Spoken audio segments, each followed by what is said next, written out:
Okay, everybody, we are going to be getting started. So, it's counting down. There we go. And so while we wait, but we'll talk about it, there are 10 available jobs that fit your skills. So this is a little bit with some probability review, and we do have probability review this week at the very beginning.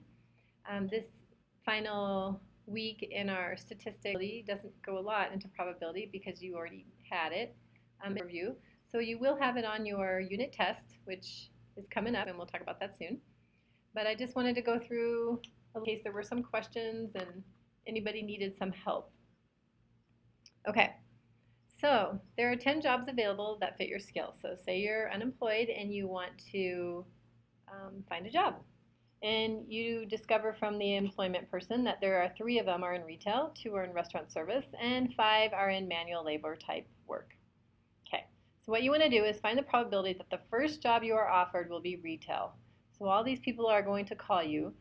They have an equal chance of calling you today, let's say, and you want to find a basic probability that the first job you offered will be in retail. So we can write that as P retail, and that means find the probability the first job you're offered is in retail. Okay. So hopefully you guys are all good with basic probability. Let me just accept this. Okay. So hopefully you guys are all good with basic probability and you understand that probability is what you're looking for on total options on the bottom. So we know that there are 10 jobs available, so that goes on the bottom. And we are looking to figure out if the first job we're offered will be retail. Well, there are 3 out of the 10 jobs are retail. So that is our probability. We can also write that as 0.3, and that's 3 divided by 10. And if we write that as a percent, which we often do with probability, we would multiply that by 100, and we would say there's a 30% chance that the first job we're offered will be in retail. Okay. So just checking, I see you're typing. So anybody have any questions about the basic probability? Oh, you can't hear me? Okay, hang on. Let's see here. Let's check here. Oh, I see. Okay. Hopefully, can you hear me now? Yes, okay, good. Apparently the microphone was not engaged, so could not hear. Okay, so anyway, you guys, those of you guys who couldn't hear, we just found the probability of retail, and you probably watched it on the screen. And we said that there are a total of 10 jobs available, and when you're doing probability, the total always goes on the bottom, and what you're looking for goes on the top. Okay, so we said there's 3 jobs that are retail out of a total of 10. We simplified that to 0.3, and we got that from taking 3 divided by 10. Then we turned it into a percent, and to get to a percent, you multiply by 100, and that's how you get your percent. Okay, so basic probability. So again, I just wanted you guys to make sure you understood that. And now let's do one that's a little bit more complicated.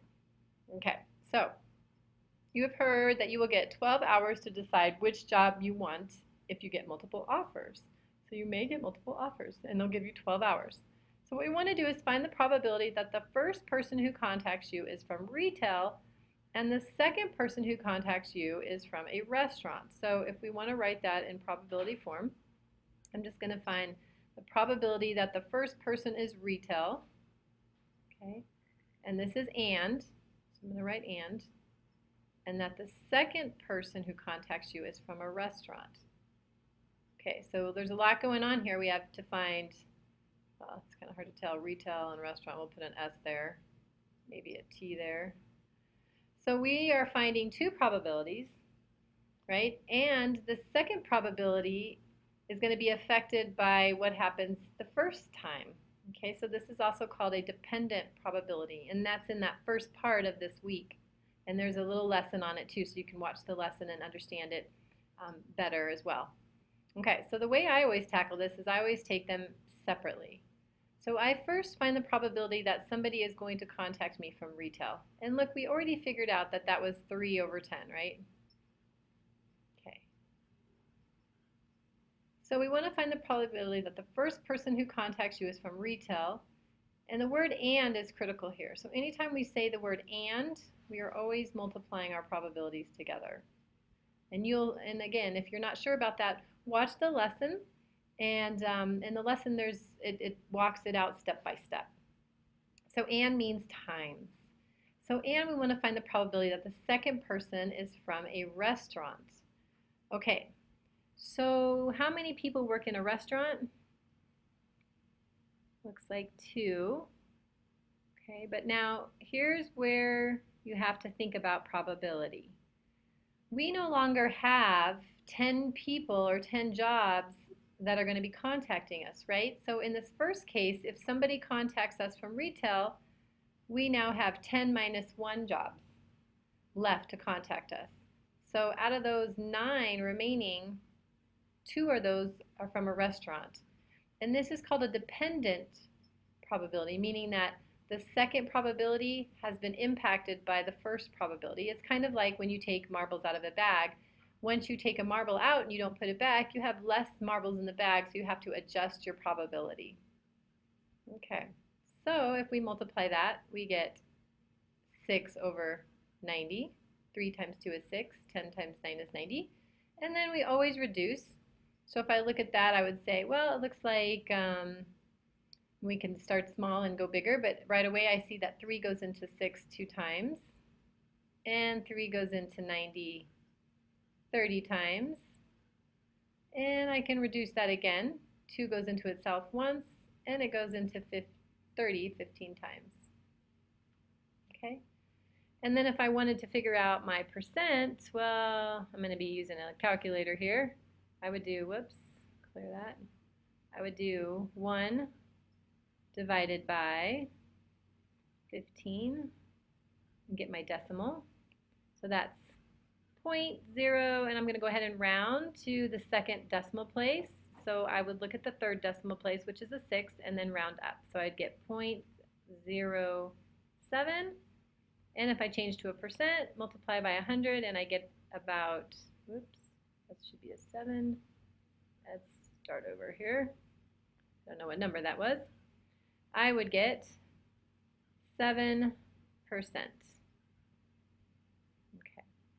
So again, just a small review on probabilities, and that will be your first lesson this week. And there are 2 videos, so if you struggle with that, make sure that you watch the videos, okay? And again, guys, make sure you go through this week, week 4, in order, or else it will show as unavailable.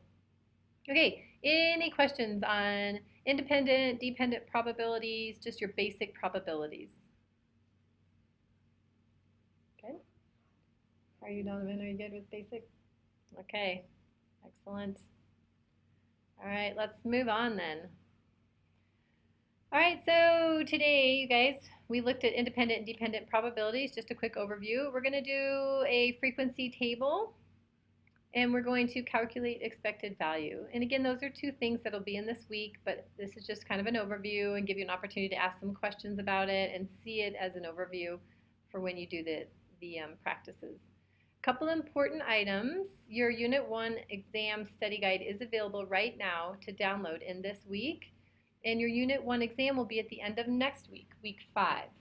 And if you want to do the study guide and upload it, I can give you feedback. I will also post answers next week after the break. So I'll probably post answers on Tuesday so that you can compare your answers so that you'll be ready for the exam. But our exam will be at the end of the week on Friday.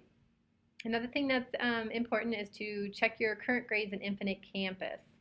Okay, so make sure that you look there for your grades and not Schoology, because Schoology isn't quite right. There's orientation grades in there, and there are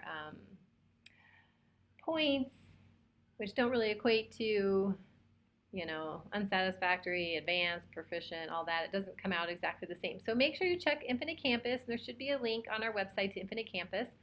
To log in, you would need your student ID, and you would use that as your username.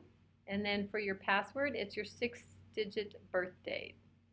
So student ID for your username and 6-digit birth date. That's totally fine. Yeah, Donovan. 6-digit birthday. Okay, and that's your password. All right, so make sure you check your letter grades in there will always be updated by Tuesday night. And you can see the Schoology grades get transferred in there with the correct, whether they're P or PP or anything like that. So just make sure that's where you guys are checking to find out what your grade is in this class. Okay. So any questions about that? Any questions about the upcoming unit or anything like that? Sandra, you good? Okay. All right, let's go on then. Let's move on to our frequency table. So in your lessons this week, you're going to be developing a frequency table. And all that is it just when you take a survey, and you guys remember about taking surveys, you find something that you want to measure, like, for example, shoe size. And then you go and you conduct a survey. So in this example, they asked 15 people what their shoe size was. And then they put them in this table. So this is the start of a frequency table. They organized their data. Only one person had a shoe size of 6. 2 people had a shoe size of 6.5, and so on and so forth. So that is the start of a frequency table. And the reason that we do these is in order to calculate probabilities, in order to calculate theoretical probabilities or even experimental probabilities for each sum. Okay, so if we were going to complete this table, and you have one assignment where you have to do that, complete a table, it's not that bad. You always want to add up how many people you surveyed, right? Or how the total of all the frequencies. And we know it's 15. Then what you would do is you would have a third row here. And what you're going to do is you're going to say, okay, well, look at the probability. 1 out of 15 people say they have a shoe size of 6. So it's really just basic probability. It's not that bad. And you would do that all the way down the row. So for example, for a 6.5, the probability of selecting somebody that has that shoe size is 2 out of 15. And of course, we would go ahead and convert that to a decimal and then to a percent in order to better understand, oops, hang on one second, in order to better understand the tables. So if you get to this assignment, I think this first part is given to you, and then to complete it, you would just basically you're putting down these simple probabilities of each of these happening. And if you'll notice down here, those are called the theoretical probabilities. And so you are completing your frequency table. Okay, so let's look at what that looks like real quick. So here's what it looks like. We said this was 1 out of 15, and if we changed it to a percent, we got 6.7%. So this was 1 out of 15. And if you guys remember, we actually did do that earlier on our calculator. If we pulled out our calculator, 1 divided by 15 was like 0.0666667. And if we rounded to the nearest hundredths place, we would take this 6, because it's higher, 5 or higher, it would turn that 6 into a 7. And that's how we get 6.7%. Okay. So I went through and I calculated the percents on all of those. And remember, they should all add up to 100%. Okay. And then once you have that, it's very easy to find probabilities. So in this first example, it says find the probability of surveying someone who's a size 7. Well, you just go to the 7, and what is that probability or percent? Very good, very good, 20%. So we would just look at the table and say, oh, well, that's 20%. Okay, which we also know was 3 out of 15 people that chose that, or divide that out. 3 goes into itself once, goes into 15 5 times. And that's how we got that 20%. Okay. The best answer is 20%. Okay, so I threw one of these in here just to help you guys with that whole compound probabilities. It says find the probability of surveying 2 people and getting someone who is either a size 6 or a size 6.5. So if we think about or, we always add the probabilities. And that's really easy to think about with a coin. If I say, hey, what's the probability of flipping a coin and getting either heads or tails? What is that probability, you guys? Heads or tails? So when you flip it, could you get a head? Could you get a tail? So, but you could get either or is 100%, right? Because you are going to get either or. It's kind of tricky. I'm trying to trick you down. That's sorry. So it's either or. You could either get a head or you could get a tail, but you know for sure you're going to get one of them, unless it lands on the side, which that would be, pretty amazing. But I'm sure someone has done that. I think I've heard of that before, but we'll just assume that you're either going to get a head or tail. So you add those together. It's 50-50, like Donovan was saying over here. And you add those together, you get a 100% chance. So if we say or, we're always going to add together. So the probability of getting a 6 or a size 6.5 when we select someone, well, we just take those separately. So the probability of getting a 6, we look up there, and we can do it as a fraction if you want, or you can do it as a percent. Obviously, it would be very easy if we did it as a percent. But we know that the probability of getting a 6, and I can do it both ways. If we do it as a percent, we said that was 6.7%, right? And if we say or a 6.5, we add those together. So a 6.5 looks like 13.3%. And for a total of 20% chance that we are going to select somebody who has either a size 6 foot or a size 6.5 foot. 20%. Okay. So any questions about that? Emma, how are you doing? Are you good with basic probabilities and frequency tables and things like that? Oops.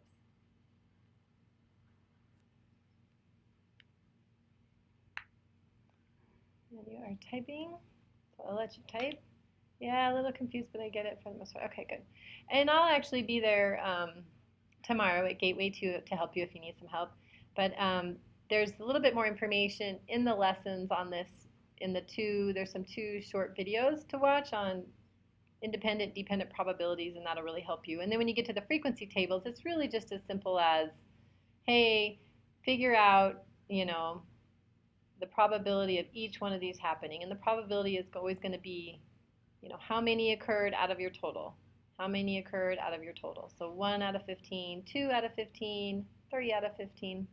Okay, and then from there you get your probabilities. But all right, Emma, good. So last one then, let's look at expected values.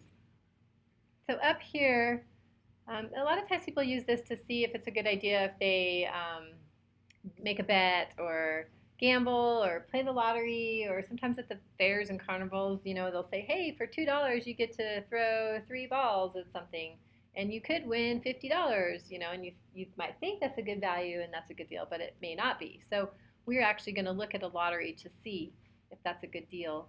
But anyway, if you look up here, the expected value is really just, and this says sum because you're going to add all this stuff up if there's more than one, but you take the value of what you're going to get. So if you look down here, in this case, you're going to get $1,000 times the probability of getting it. Well, the probability of winning 1,000 is only 1 out of 5,000 in this particular lottery.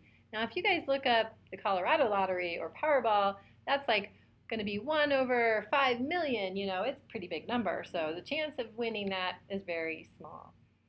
But what people don't realize is they go, oh, look, I could win $1,000, I could potentially win 500, or I could win 100 or $1, and it only costs $2. I'm going to play, yay. Yeah. Wouldn't you guys want to play? I would want to play. But this is where we can look and examine expected value. So if you guys are, good statisticians and you paid attention in your Core 3 class and you learn this, you can go home and you can do this and you'll be so smart. So we want to know what the expected value is and if it's a good deal to pay $2 for a ticket. Okay, well, if we look at this formula, we take the value of what you're going to get. So in this case, we have $1,000. We have $1,000, and there's 1,000, times the probability of getting it. So that's 1 over 5,000. There's another 0 there. Well, that's really like 1,000 over 5,000, right? I'll just write that out. I made easy numbers for you guys, so we wouldn't have to think too much. Don't want to always have to think too much. And then all we have to do is cancel some zeros out. There's 3 zeros there, 3 zeros there. So we end up with 1 over 5. And 1 over 5, we want to definitely turn that into a decimal. So 1 divided by 5 is equal to,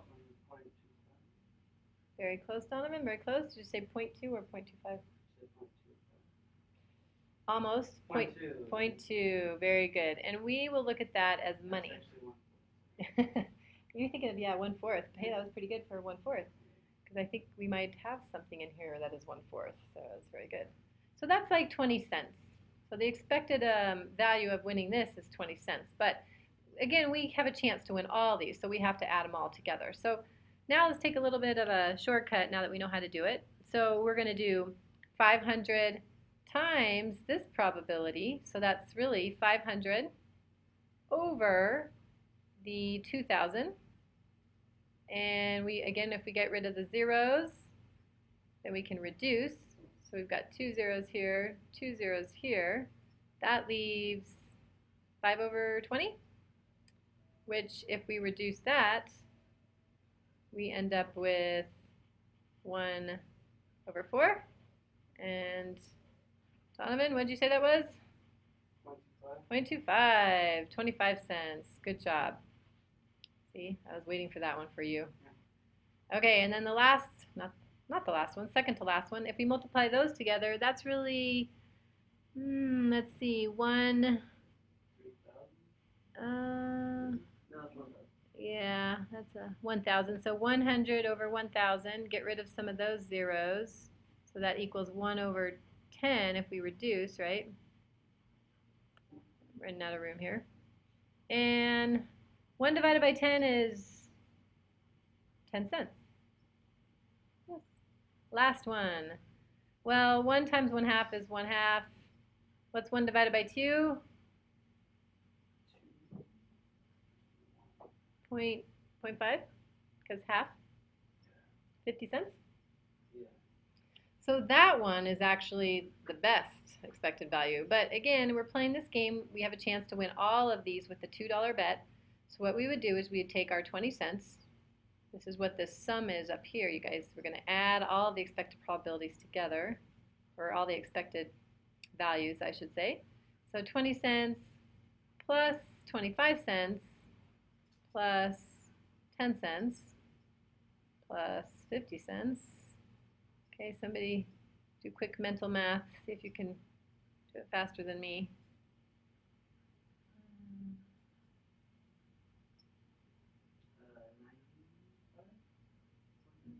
Let's see. $1.05 maybe? Because we've got 50 cents and 25 cents. That's 75 cents. Plus 20 cents is 95 cents. Plus, I know, I try to be a math teacher. Let's accept Emma back in the room. Plus 10 cents is $1.05. Oops, my dollar did not come out. So there's $1.05. So that, guys, is your expected value for playing this lottery game. Whoa, big square. So is it a good deal to pay $2 for a ticket? Donovan says no. What do you guys think? Could be yes. You never know. Oh. Move this down. There we go. And Emma says no too. And you know, you guys, you are absolutely right. It is not really a good deal. But you know, this is where gambling always gets people too, because they always think, I have a chance. And you know what? You do have a chance. But what this is... What's that? Very minuscule. Yes. And you have that chance. But what this is saying is that if you played this game, you know, over and over and over again, you would come out with $1.05 and you would have paid $2, you know. So the reality is it's not a great deal. And some people, they spend a lot of time and energy doing this kind of stuff, you know, in Vegas and things like that, just to see if they would potentially have a good chance of winning. So that concludes our webinar for today. So we just went over a couple of brief things. This week is a little bit light because you have a study guide for your unit exam. So what I want you to do is go back through the last few weeks, make sure that you've turned everything in, that you didn't skip anything. Make sure if there's something that you didn't do that well on, that you go back and relook at it, relook at the lesson. The study guide will be a really good kind of pre-test for you guys because it matches the exam. And if you can do well on that, you will do well on the exam.